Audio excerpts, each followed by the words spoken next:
പാലക്കാട് ജില്ലാ RTO enforcement ഓഫീസിലെ fuse KSEB ഉദ്യോഗസ്ഥർ ഊരിയിരിക്കുകയാണ്.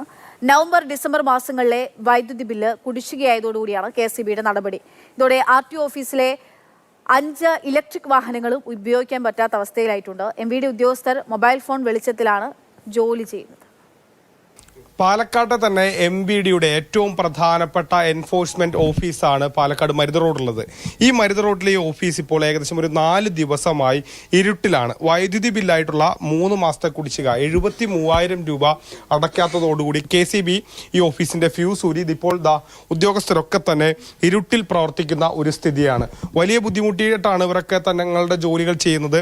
അവർ ആ ജോലികൾ ഇതൊക്കെ തന്നെ അവർ മേലുദ്യോഗസ്ഥരെയും മറ്റും സർക്കാർ വകുപ്പുകളെയൊക്കെ തന്നെ അറിയിച്ചിട്ടുണ്ട്.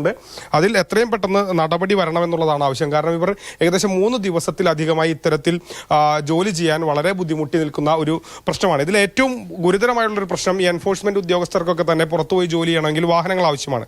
MVAയുടെ വാഹനങ്ങൾ ഭൂരിപക്ഷവും ഇത്തരത്തിൽ ഇലക്ട്രോണിക് വാഹനങ്ങളാണ്. 3 ദിവസത്തിലധികമായി വൈദ്യുതി ഇല്ലാത്തൊരു സാഹചര്യം വരുന്നതോടെ ഈ വാഹനങ്ങളുടെ തന്നെ പ്രവർത്തനത്തെ ബാധിക്കുന്ന ഒരു നിലയിലേക്കാണ് കാര്യങ്ങൾ പോകുന്നത്. സ്വാഭാവികമായി എത്രയും പെട്ടെന്ന് ഈ വൈദ്യുതി കുടിശ്ശിക തീർക്കുകയോ അല്ലെങ്കിൽ വീണ്ടും KSEBയുടെ വൈദ്യുതി ബന്ധം പുനഃസ്ഥാപിക്കുകയോ അത്യാവശ്യമായി ചെയ്യണം എന്നുള്ളതാണ് ഏറ്റവും പ്രധാനപ്പെട്ട കാര്യം. കാരണം ജില്ലയിലെ തന്നെ ഏറ്റവും പ്രധാനപ്പെട്ട എൻഫോഴ്സ്മെന്റ് ഓഫീസാണ്. ഈ കേന്ദ്രത്തിലാണ് ഇത്തരത്തിലൊരു ദുരവസ്ഥ വന്നിരിക്കുന്നത്. വൈദ്യുതി ഇല്ലാതെ ഏകദേശം 3 ദിവസത്തിലധികമായി ഇവിടെയുള്ള എല്ലാ ഉദ്യോഗസ്ഥരും ബുദ്ധിമുട്ടുകയാണ്. മൽഗോഷി മോഹനൊപ്പം Google VS, Mathrubhumi news, Palakkad.